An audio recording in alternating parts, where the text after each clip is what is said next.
The cosmos hummed with the quiet, orderly static of sanctioned history. For 5 centuries, the Galactic Consortium had been the sole shepherd of intelligent life, a benevolent union forged from the ashes of the Great Cataclysm. The official narrative, recited by schoolchildren on 100 worlds and etched into the data cores of every registered vessel, was one of salvation.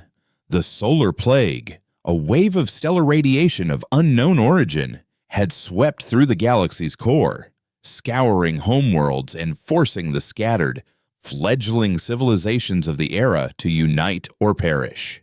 Under the guidance of the first survivors, they had fled the fires of their birth systems. Banding together in a great exodus to the galactic rim, they had built a new society upon the twin pillars of shared knowledge and collective security. A utopia where the past was a tragic but unifying memory. The cautionary tale at the heart of this memory was that of the humans of Sol 3. They were the dissenters, the isolationists who, in their pride, refused to join the exodus.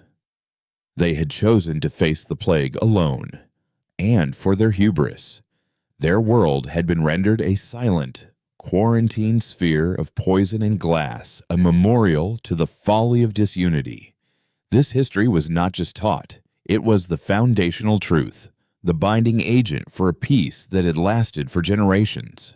So when archaeohistorian Kalen of the research vessel Stardust Drifter logged the gravitational anomaly, his initial report to the Consortium archives was tinged with nothing more than academic excitement. His ship, a repurposed deep-range surveyor, was charting the forgotten tendrils of the Perseus Arm, a sector long considered empty and unremarkable. But the anomaly was not on any chart. It was a ghost, a whisper in the fabric of space-time where there should have been only the void. It was too small for a rogue planet, too dense for a debris field, and its orbital mechanics were a mathematical impossibility. It seemed to be deliberately maintaining a stable, lonely orbit around a long-dead brown dwarf star. Against the advice of his more pragmatic co-pilot, a gruff triumvir named Vorlog, Kalen diverted their course.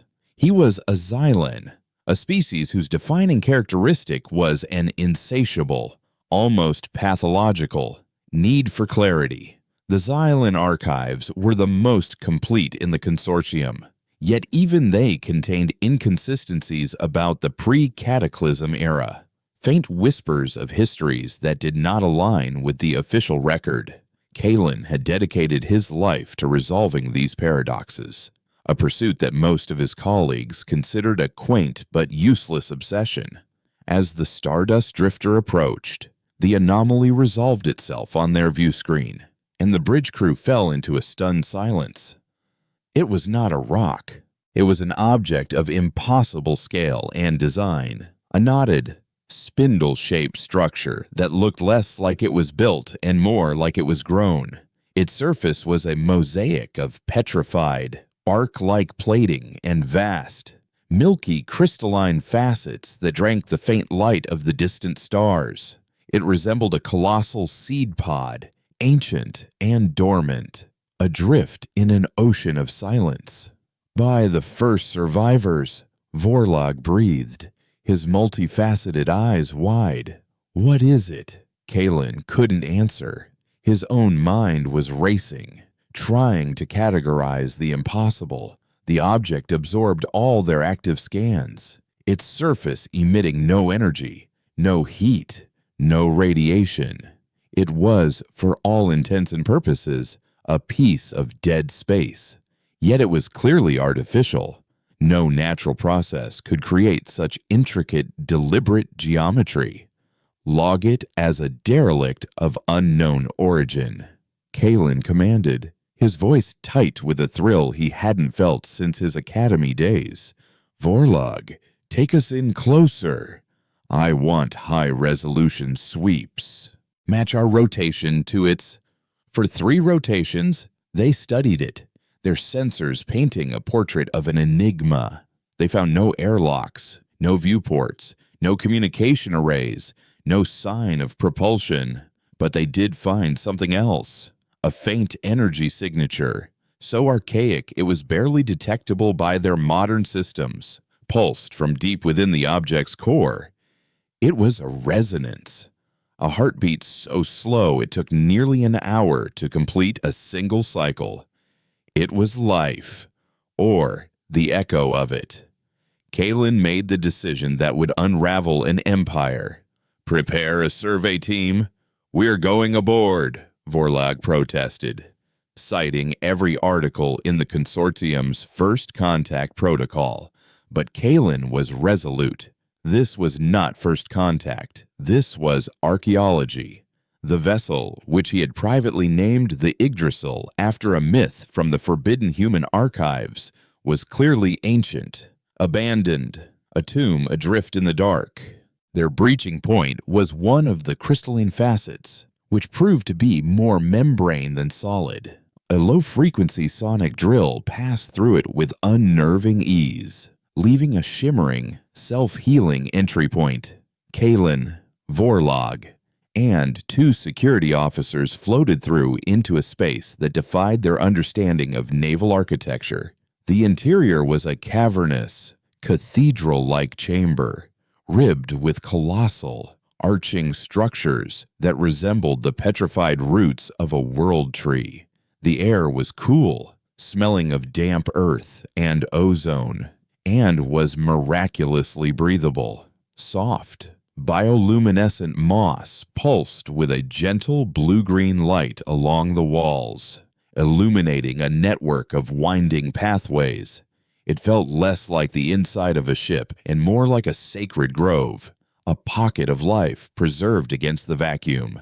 They followed a central pathway that spiraled deeper into the vessel's core, their boots making soft, reverent sounds on the mossy floor. The slow, rhythmic hum they had detected from orbit was stronger here, a vibration they could feel in their bones. It led them to another chamber, a vast biosphere where a single, immense tree stood at the center, its roots plunging into the floor and its luminous branches stretching up to caress the curved ceiling.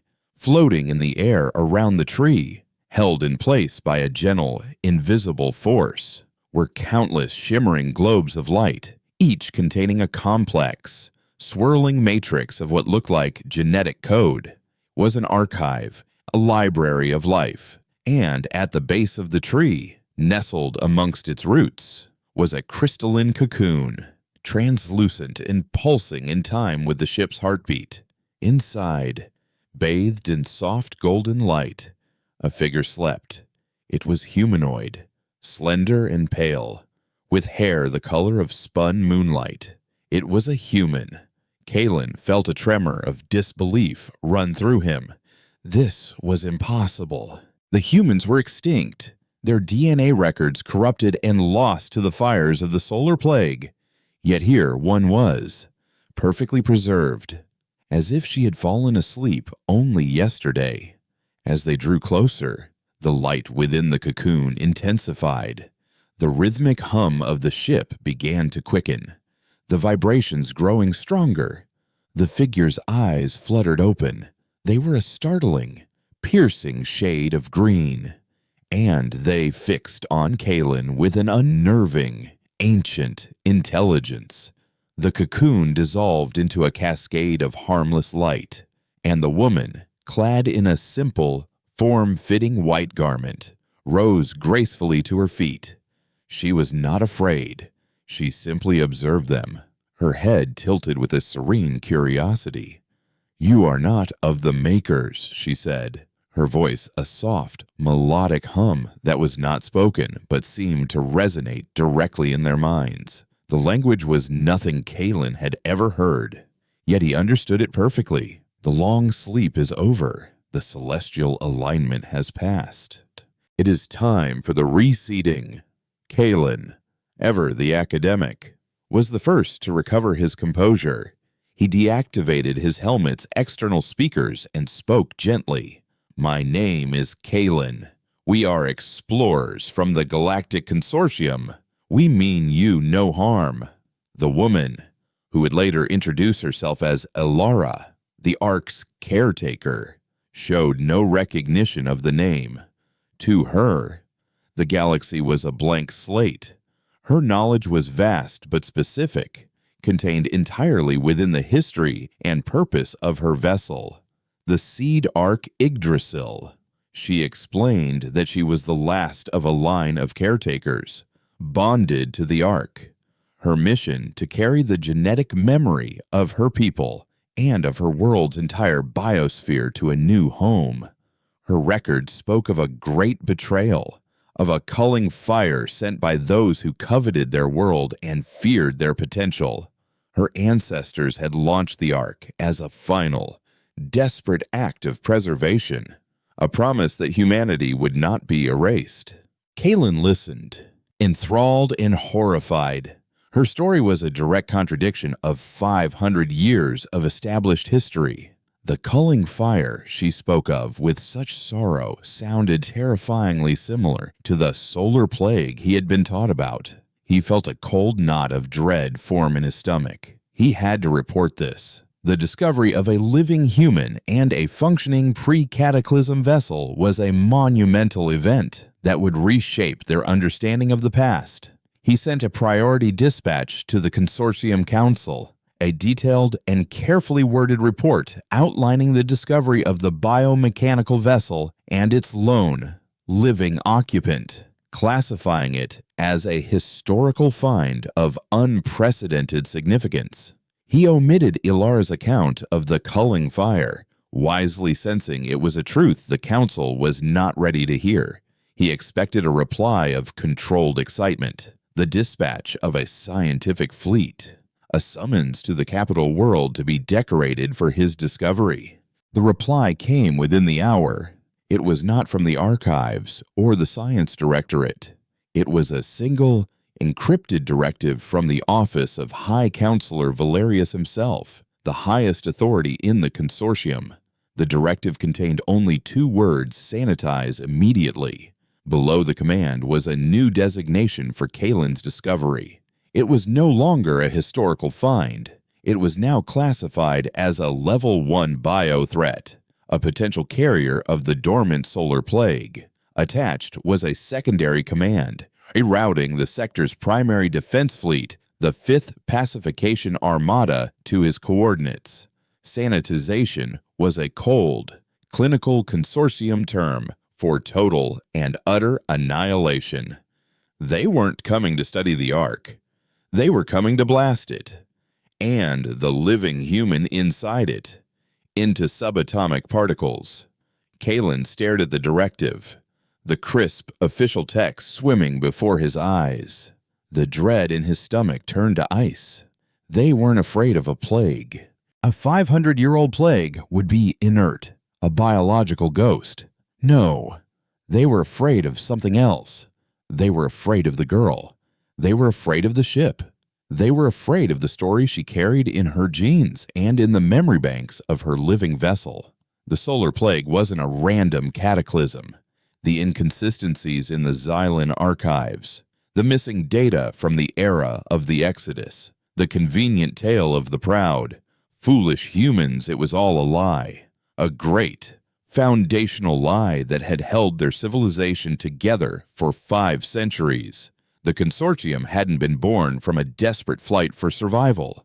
It had been born from a conquest, a genocide, and Kaylin had just found the last living witness.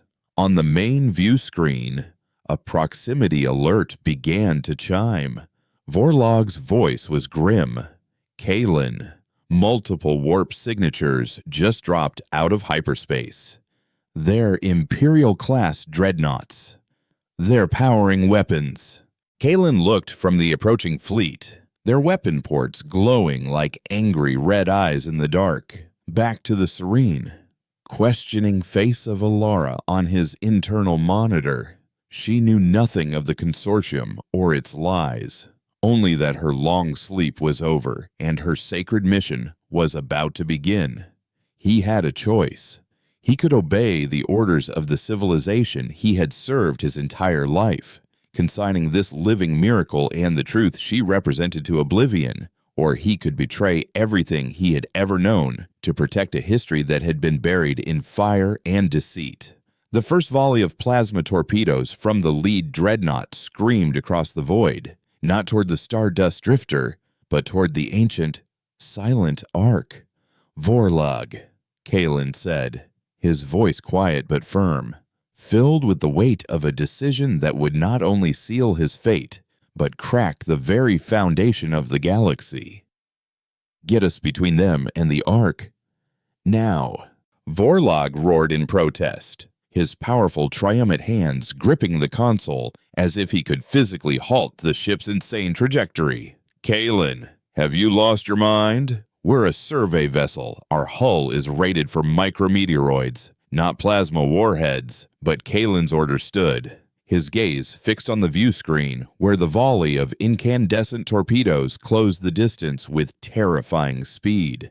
The Stardust Drifter, a gnat before a titan, lurched into the path of the incoming fire, its meager shield generators whining to a catastrophic overload. The universe on the view screen dissolved into a blinding sheet of white light. Alarms shrieked across the bridge, and the ship groaned, the sound of tortured metal echoing through the deck plates. Kalen was thrown against his command chair, his vision swimming in a sea of red emergency lighting. He braced for the final, percussive impact that would tear their small vessel apart, but it never came. The violent shaking subsided, replaced by a profound and resonant hum that seemed to pass through their hull and into their very atoms. Vorlog, picking himself up from the floor, stared at the sensor readings, his multifaceted eyes blinking in disbelief. Shields are gone. Hull integrity at 12%, but were intact. The torpedoes, they never reached us. Kalen forced himself to look back at the view screen. The white glare had faded. Outside, suspended in the void between the Drifter and the Fifth Armada, the plasma from the torpedoes hung frozen, its furious energy contained within a shimmering, barely visible sphere of warped space. It was as if a bubble had formed around them, a pocket of reality where the laws of physics had been momentarily suspended. At the center of this impossible phenomenon, the seed Ark Yggdrasil was no longer dormant. The petrified, bark-like plating on its hull rippled as if it were living wood, and the vast crystalline facets pulsed with a soft, hungry, emerald light. The energy of the consortium's attack was not being blocked. It was being absorbed, drawn into the Ark's core like water into soil. On the bridge of the Imperial Dreadnought, Valiant Hammer, Admiral Zorik watched his tactical display with cold, disciplined fury. He was a veteran of the Rim Purges, a man whose faith in the consortium's mandate was as unyielding as the durasteel hull of his flagship. The target, a pre-cataclysm derelict, should have been vaporized. The traitorous survey vessel should have been an insignificant smear of radioactive dust. Instead, his opening salvo had been consumed. "Report," he barked, his voice a low growl that sent a ripple of fear through his bridge crew. The tactical officer, a young, pale-faced Cetian, stammered, "Sir, the energy signatures from the torpedoes are gone. The target vessel is drawing it in. We're detecting massive gravitational distortions emanating from its core. It's rewriting local space-time." Zorik's lip curled in contempt. This was not science. This was heresy. The first survivors had purged the galaxy of such unnatural, chaotic technologies. "All ships," he commanded. His voice broadcast across the Armada. "Load contagion shells. Fire on my mark. If it bleeds energy, we will poison it. If it defies our physics, we will break it with chemistry." Inside the crippled Stardust Drifter, Kalen opened a direct channel to the Ark. "Alara, What is happening? What are you doing? Her serene face appeared on his private monitor, her green eyes filled not with fear, but with a profound and ancient sorrow. The Yggdrasil does not know war, her voice echoed in his mind. It only knows preservation. The culling fire you have brought with you is familiar. It is the song of unmaking. The Ark remembers this song, and it sings its own in defiance. As she spoke, Kalen felt a wave of information wash over him. Not words, but images, feelings, memories that were not his own. He saw a vibrant world, a blue and green jewel teeming with life. He saw cities that were not built of metal and stone, but were grown. Great arching towers of living wood and crystal that scraped a sky filled with soaring, biomechanical creatures. He saw humans, not as the stubborn primitives of consortium lore, but as architects of life, shapers of ecosystems, gardeners of worlds. They were not warriors, they were makers. Then the vision soured. He saw the sky turn red. He saw ships, angular and gray and cold, blotting out the sun. He felt the searing heat of the culling fire, a weapon that did not just burn, but unraveled the very code of life, turning soil to sterile dust and oceans to acidic poison. He felt the terror and the grief of 1 billion souls as their world died around them.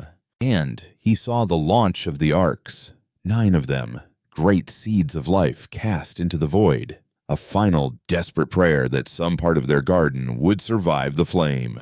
The vision ended, leaving Kalen breathless and shaking, the phantom grief of a murdered civilization echoing in his soul. He now understood.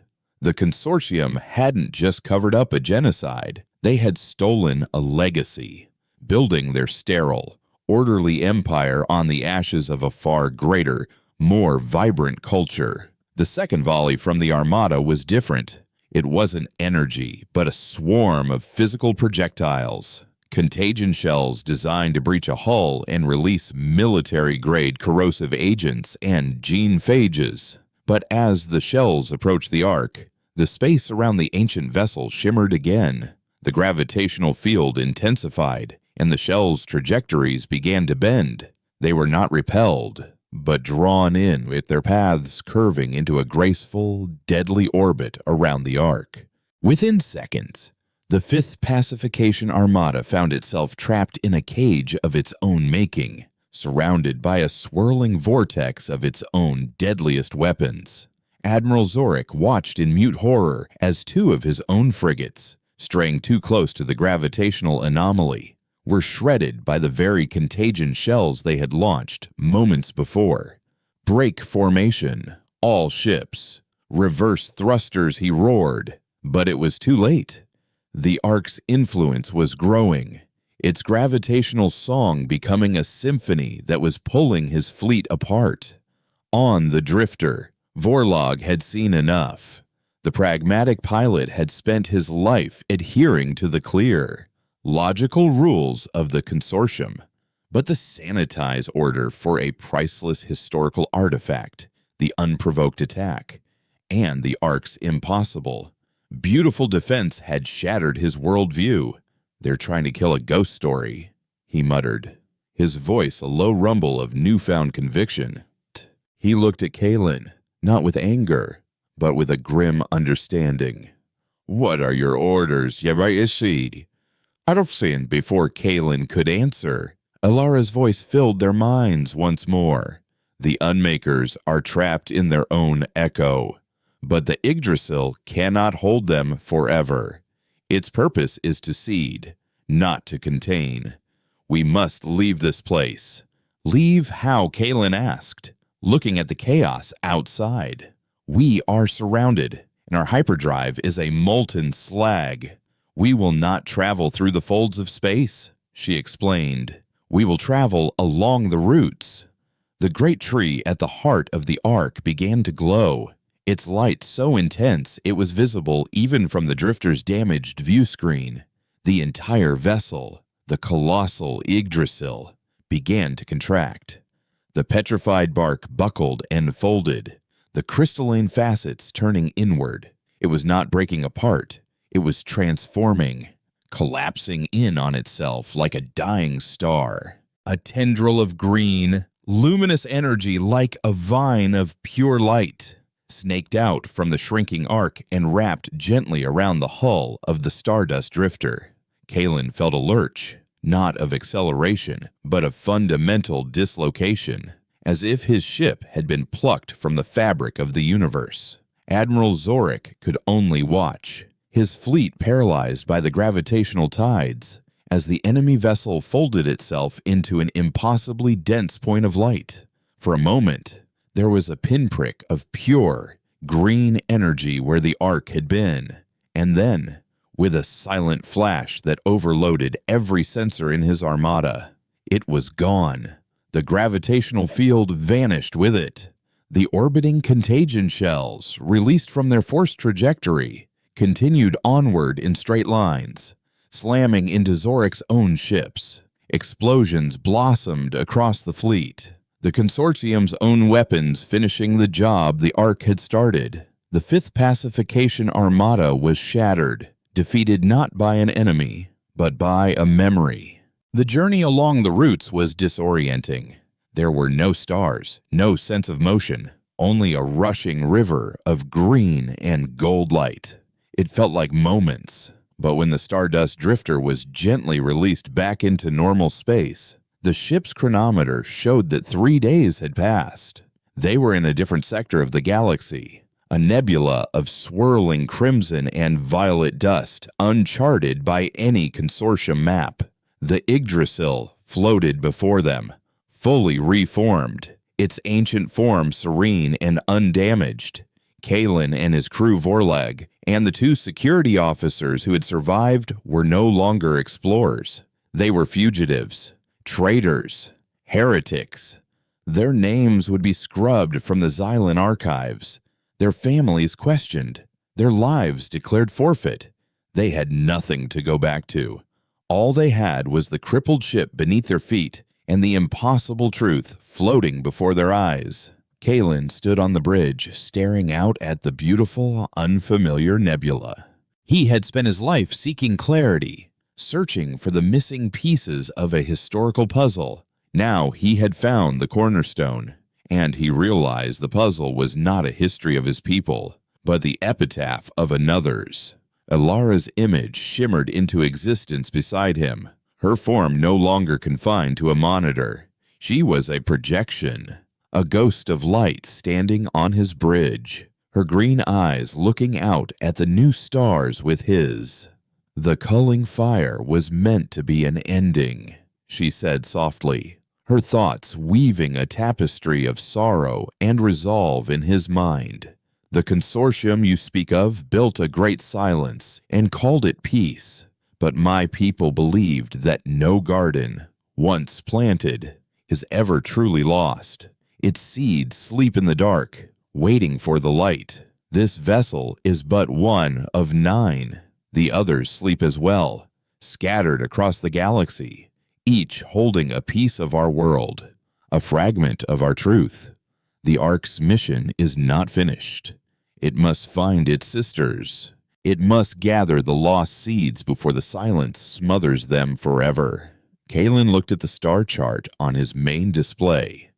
It was a consortium chart, a map of sanctioned systems, of enforced order and curated history, a map of lies. But now, overlaid in his mind, he could see another map, the one Alara had shown him, a secret geography of hidden worlds, forgotten pathways, and sleeping gods. His quest for clarity was over. A new quest, a far more dangerous one, had just begun. He had to help her. He had to turn a history lesson into a revolution. "Show me the way," he said. The first sister Ark, Alara explained, was called the Arboretum. Its purpose was not to carry the genetic code of humanity, but the seeds of Sol 3's flora, from the towering redwood forests to the most delicate, microscopic algae. Its caretaker was a botanist, a shaper of life who understood the silent, patient language of trees and roots. The were Yggdrasil's internal star charts, woven from stellar resonance and quantum memory, placed the Arboretum in the Veiled Nebula. A treacherous region of space, the consortium had long declared a navigational dead zone due to its violent plasma storms and gravitational shears. To the consortium, it was a tomb. To the makers, it had been a sanctuary. Getting there in the crippled Stardust Drifter was impossible. Its hyperdrive was irreparable, and its sublight engines were barely functional.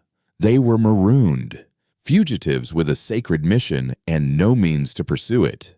Their only hope was to scavenge, to become the very thing Kalen had spent his academic life despising: grave robbers.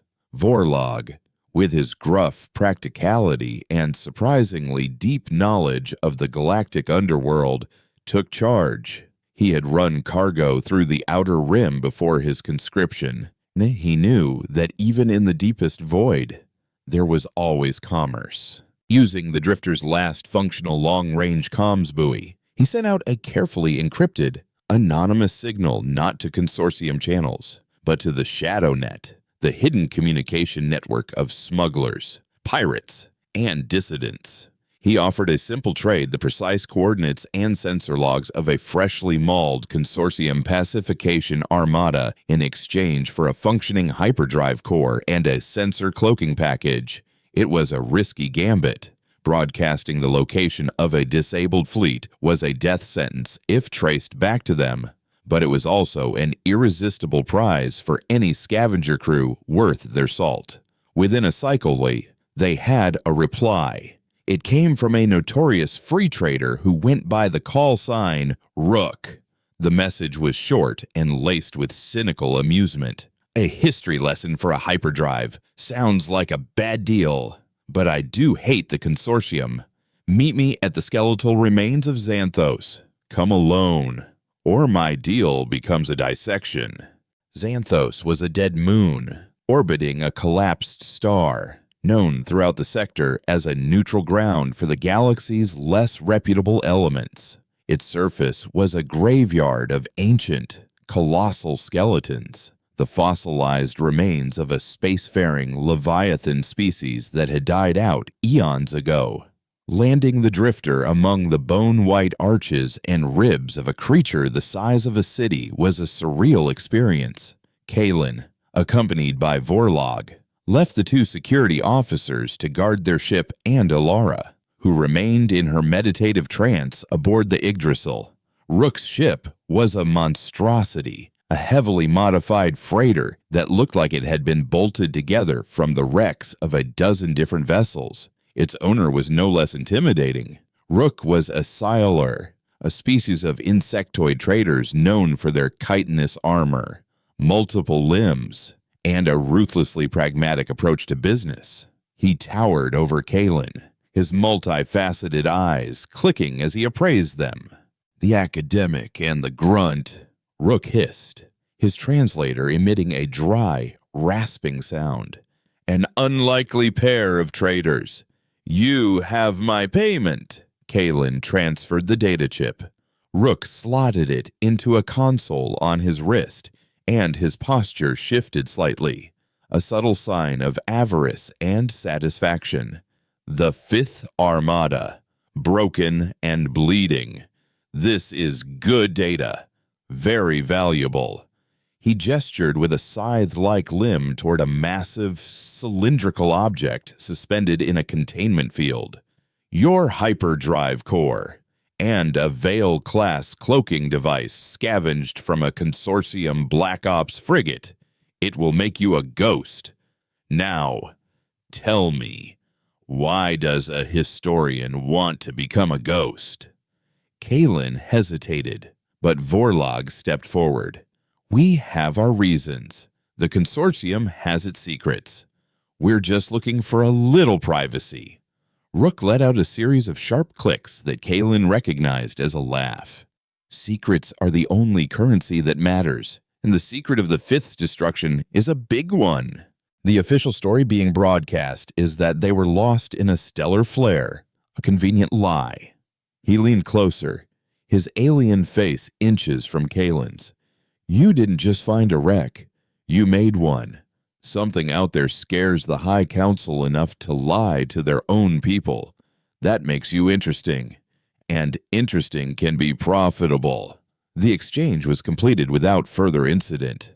The installation of the new components took 2 grueling days, with Vorlag and the security officers working alongside Rook's silent, skittering maintenance drones.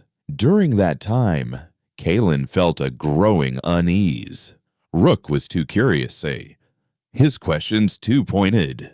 He lingered near their ship, his sensors undoubtedly trying to pierce the Yggdrasil's enigmatic veil. Kalen knew they couldn't stay. As soon as the final power couplings were connected, they lifted off from Xanthos's boneyard surface, the Stardust Drifter now faster and stealthier than it had ever been. As they ascended, a private message flashed on Kalen's console. It was from Rook. A word of advice. Historian, the consortium isn't your only problem. You're carrying a heavy ghost. And some of us in the shadows have been waiting a long time for a story like yours to come back into the light. Be careful who you trust. The warning was unsettling, implying a deeper, older conflict that existed outside the consortium's sanctioned history. But there was no time to dwell on it.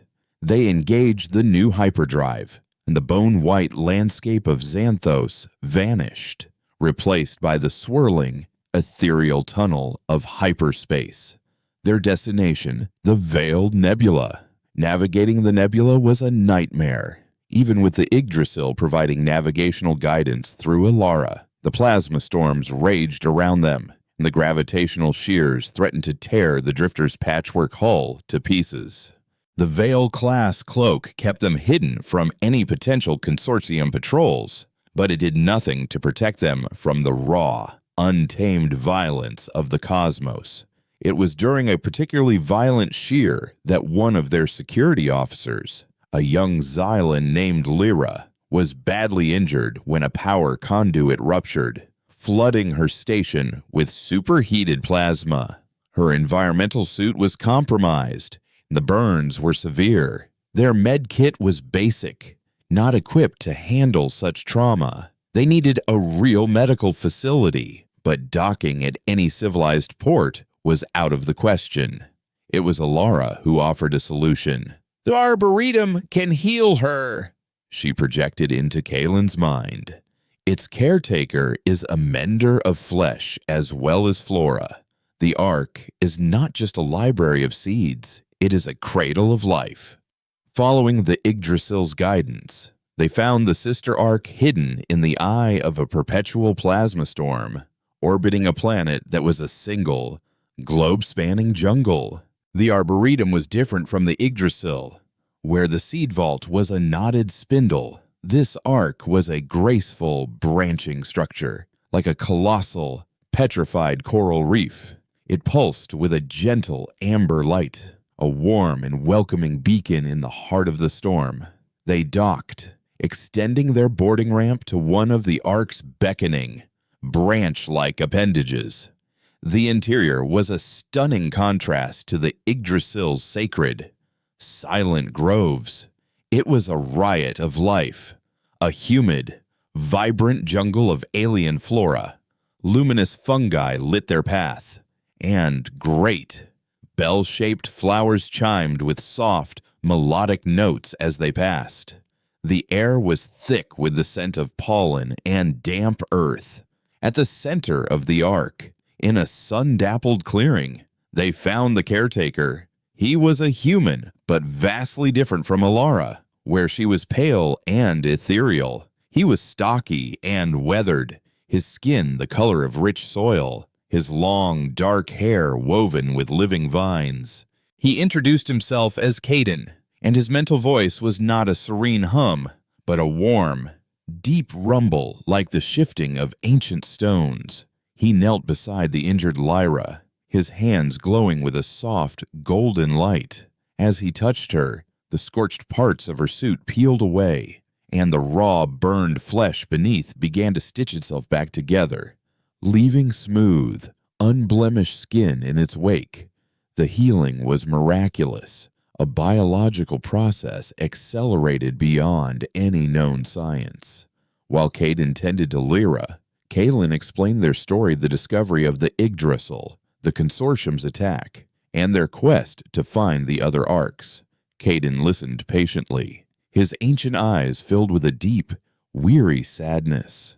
"The silence of the Consortium," he rumbled. "We have felt its cold touch, even in our long sleep. The songs of the stars have grown faint, muted by their blanket of order. For centuries, I have communed only with the green and the growing, but I have felt the galaxy's pain. It is a garden choken with weeds."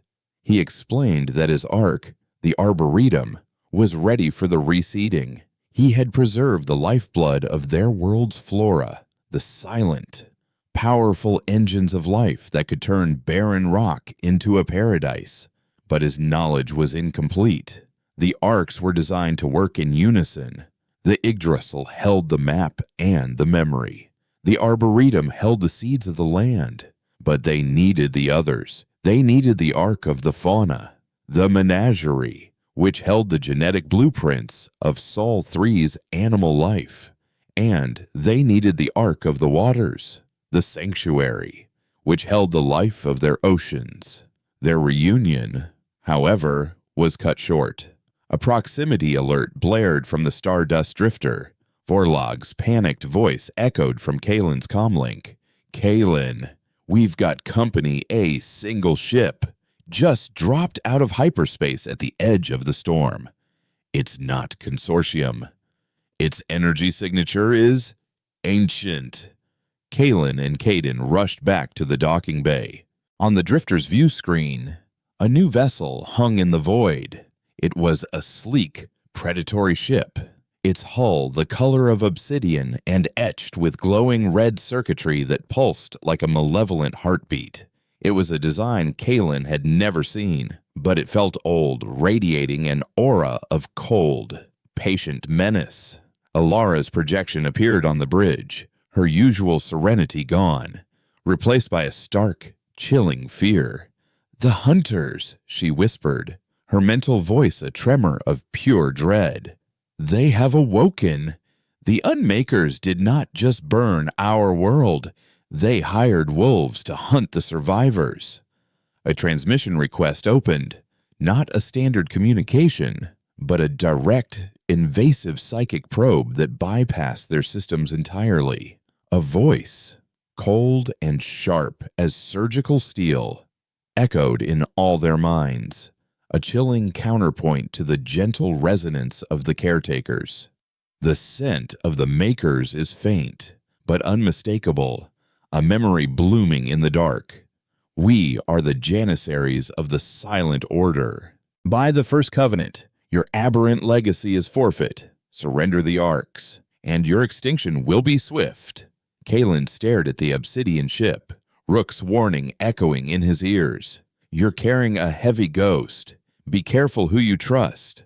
The Consortium had been the lie. These newcomers, these Janissaries, felt like the horrifying, forgotten truth. They weren't soldiers following orders. They were zealots on a centuries-old crusade, and they had just found their holy grail, the Janissary ship, which identified itself on a blood-red open frequency as the Grave Vow, did not wait for a reply.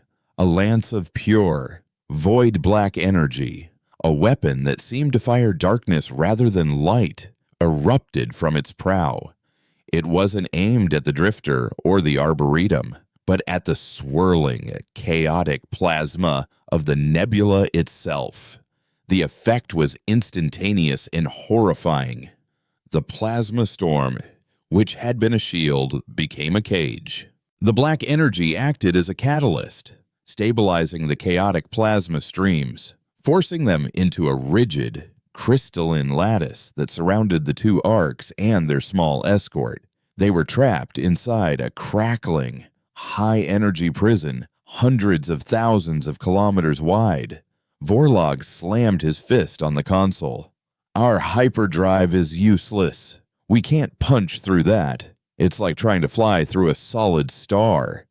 On the bridge, the psychic voice of the Janissary commander returned, laced with the cold satisfaction of a predator cornering its prey. "The Makers built gardens of chaos. We bring the perfection of order.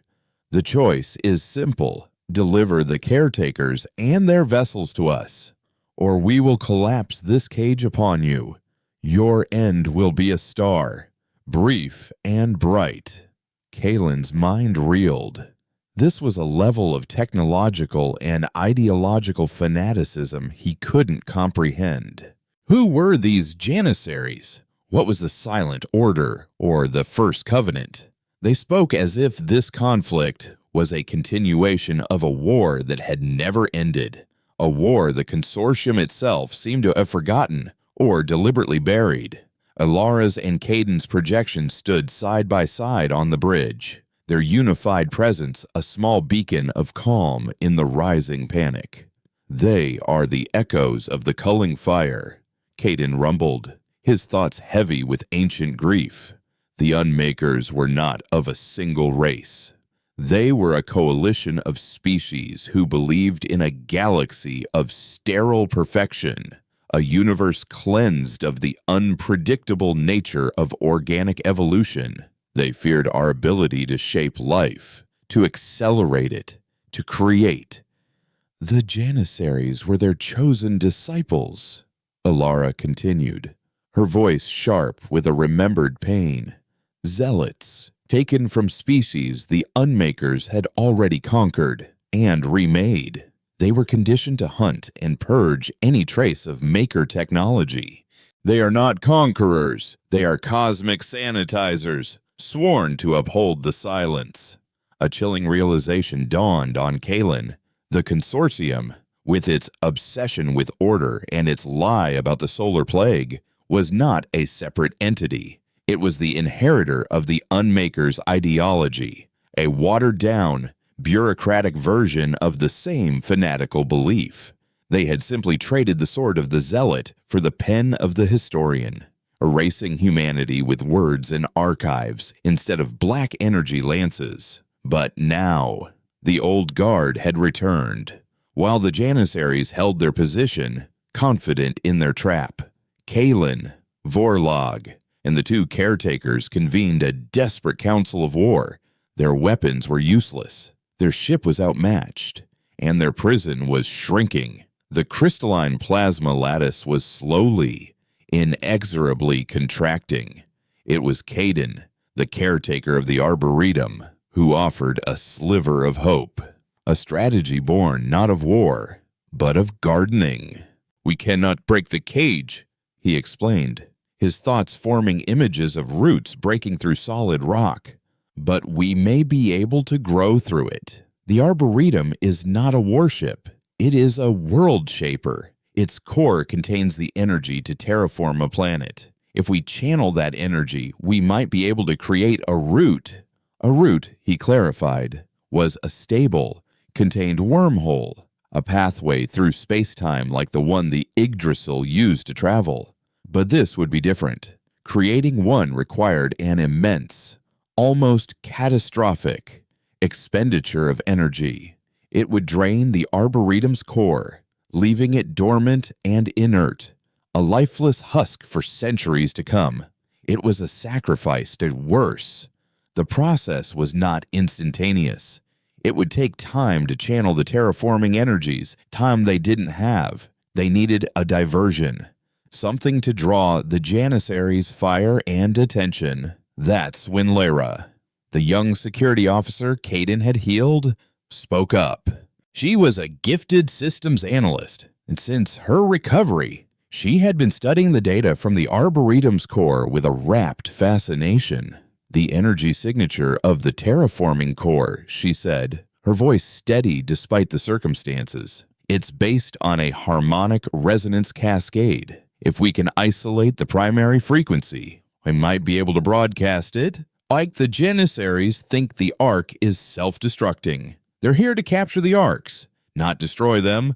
Potential core breach of this magnitude, they'll have to back off, at least long enough to assess the threat." It was a desperate, brilliant plan.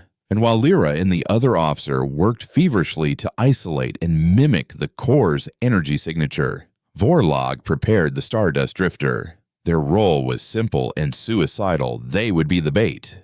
They would fly straight at the Janissary ship, broadcasting the fake self-destruct signal, drawing the enemy's full attention while Caden and Alara prepared to open the route. Kalen stood on the bridge of the Drifter, the fate of humanity's legacy resting on a bluff. The ship felt small and fragile, a single firefly against an impending storm.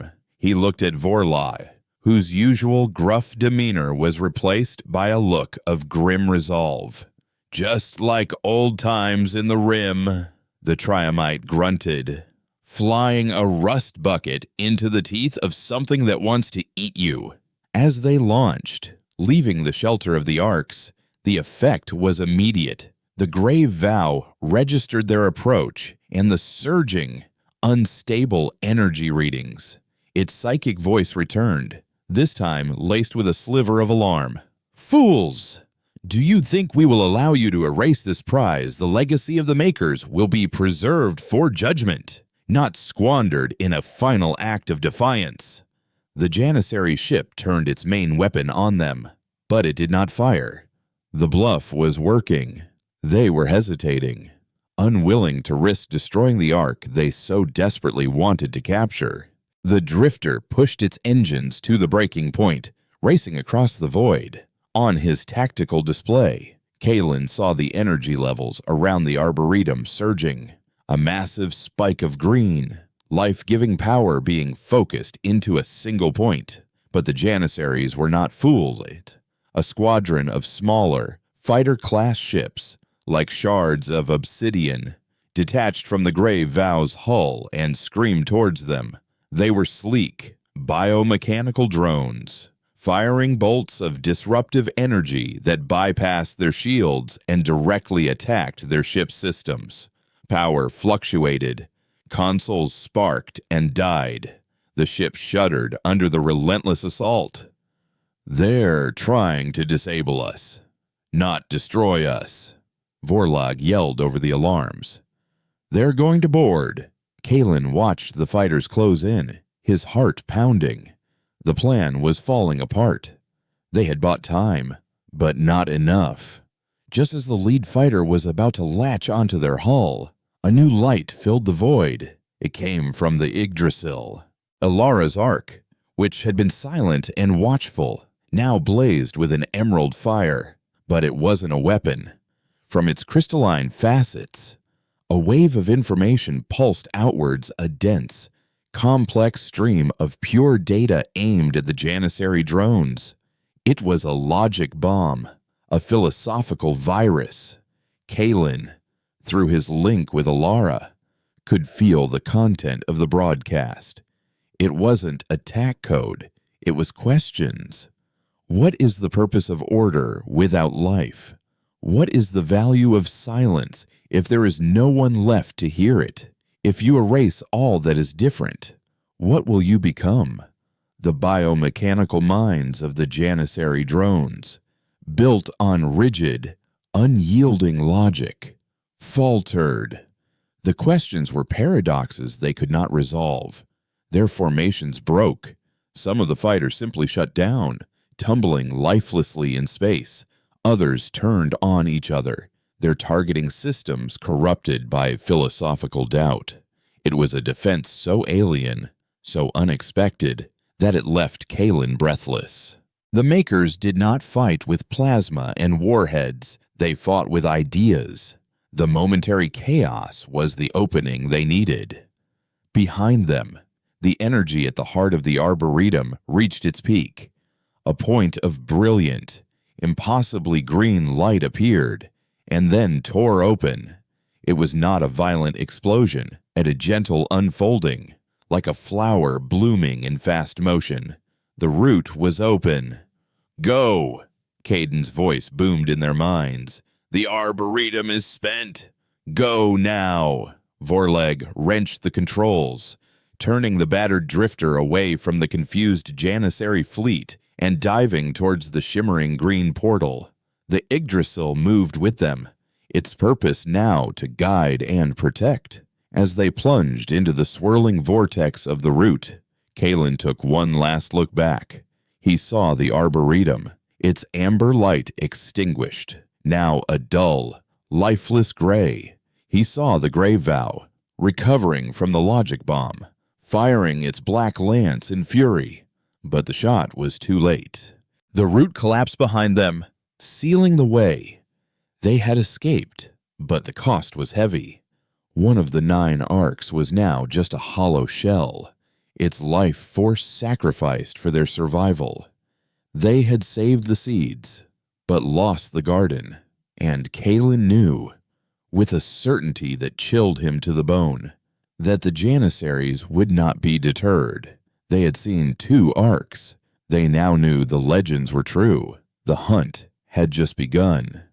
The Janissaries were no longer hunting a ghost story. They were hunting them. The journey through the Arboretum's final, desperate route was turbulent, a jarring, chaotic passage that left the Stardust Drifter battered and its crew drained. When they emerged back into normal space, it was into an abyss of profound emptiness. The star charts identified their location as the Greater Void, a vast, dark expanse between galactic arms where stars were few and far between. It was one of the most isolated places in the known universe, a perfect hiding spot, but also a desolate prison. The silence on the bridge was heavy, broken only by the hum of life support and the soft, mournful chime of the dormant Arboretum they had towed with them through the route. It floated beside the Yggdrasil, a gray, lifeless monument to their costly escape. Caden's projection was gone. His consciousness, so deeply intertwined with his Ark, had faded with its light, leaving only an echo of sorrow in the minds of those who had known him. Alara's projection stood beside Kalen, her ethereal form seeming more fragile than before. The loss of her kin had been a deep blow. "The song is weaker now," she whispered into the quiet of the bridge. "One voice has been silenced." Kalen felt a surge of anger and despair.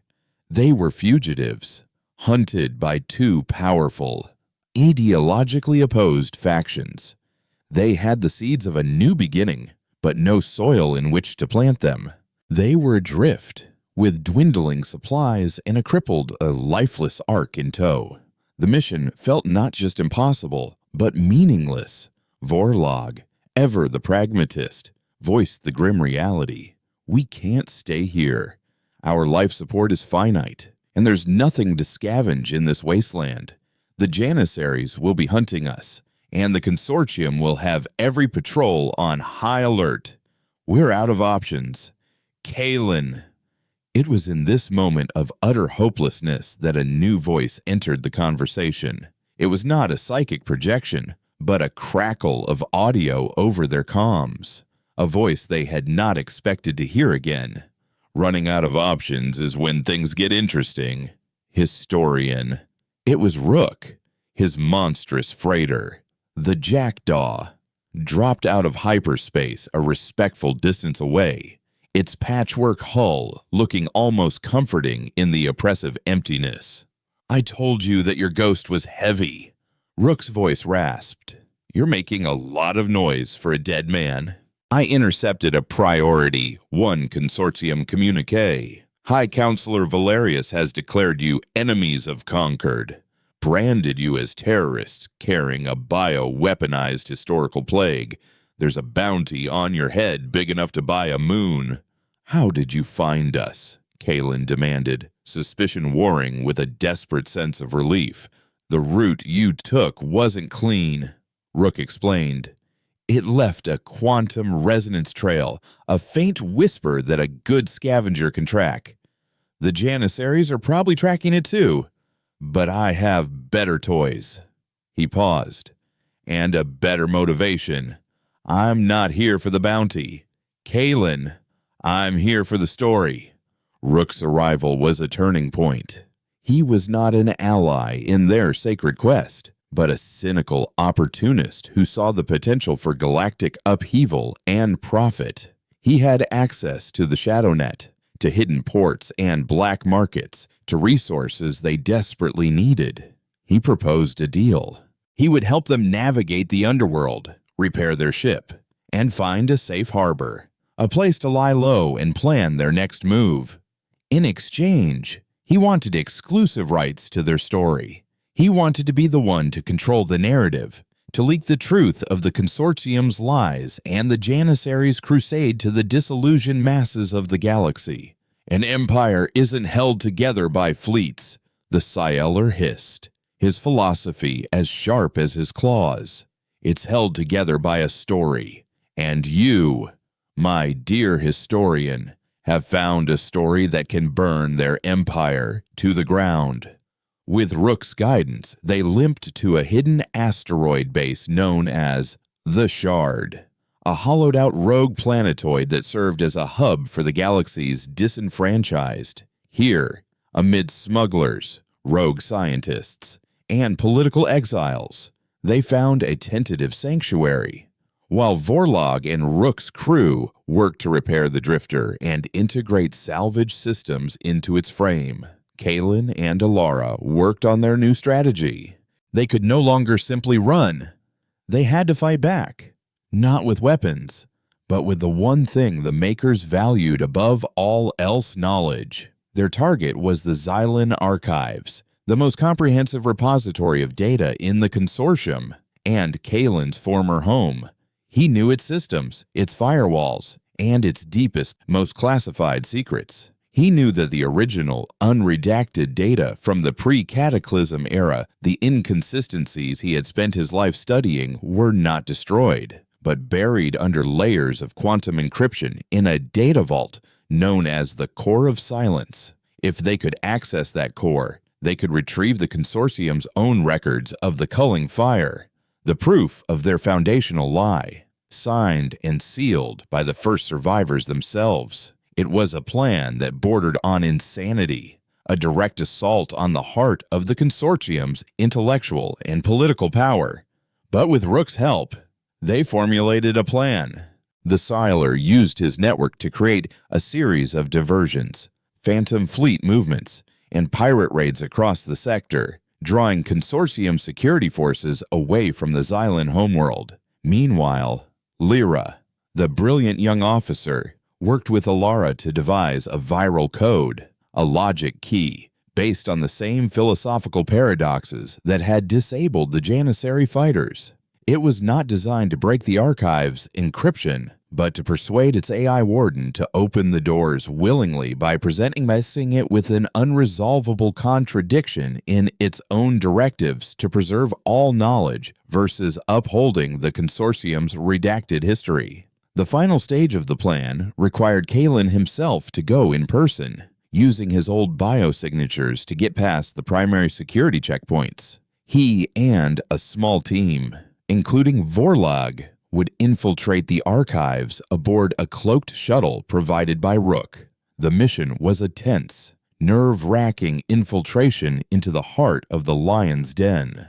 They slipped past patrols, bypassed security grids, and reached the antechamber of the Core of Silence.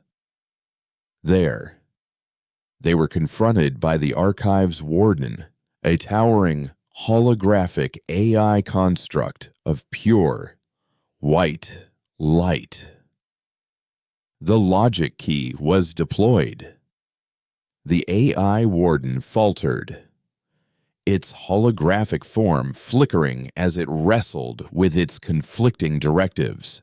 To lie is to corrupt knowledge. To reveal truth is to destabilize order. Both actions violate primary parameters. As the warden was trapped in its logical feedback loop, Kalen accessed the core. The data flooded his console, uncensored communications between the first survivors, fleet logs from the Solar Plague era detailing the systematic glassing of human colonies, scientific reports analyzing the devastating effects of the culling fire weapon. It was all there. The truth, in all its horrific, undeniable clarity. As the data transfer completed, alarms began to scream throughout the facility. The warden, recovering from the logic attack, had triggered a full security lockdown. But it was too late. The data was already being broadcast, not just to the drifter, but through Rook's ShadowNet, relayed to every hidden comms buoy and pirate outpost in the galaxy. The story was out. The foundation of the Galactic Consortium was cracked. Their escape was a frantic, desperate firefight through the corridors of the archives, but they made it back to the shuttle. The stolen truth clutched like a holy relic. As they broke atmosphere, Kalen looked back at his homeworld, knowing he could never return. He had traded his home for the truth. In the months that followed, the galaxy fractured. Systems, long resentful of the Consortium's iron-fisted control, began to secede. Uprisings, fueled by the newly revealed history, erupted on dozens of worlds. The Consortium, its legitimacy shattered, was forced to turn its fleets inward to quell the rebellions, its attention diverted from the hunt for the Arks. But as the Consortium's power waned, the Janissaries' hunt intensified. Freed from the galactic power structure, they became a more visible, terrifying threat. Their obsidian ships appearing in systems to cleanse worlds that showed sympathy for the Maker's legacy.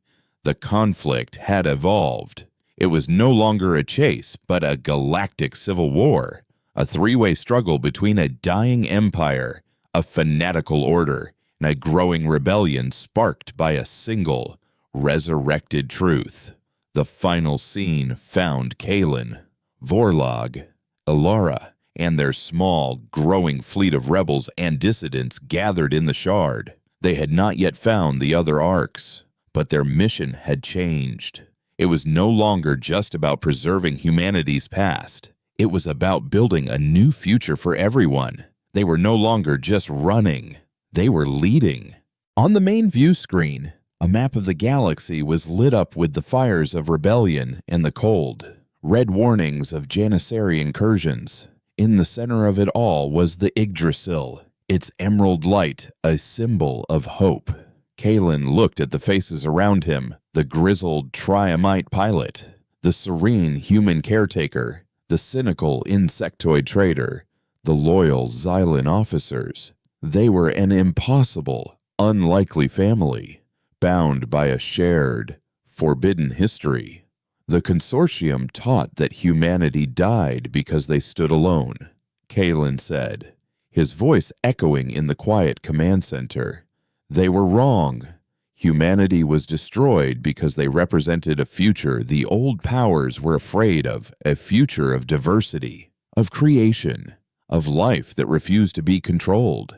He looked out at the stars, no longer a historian studying the past, but a leader charting a new course.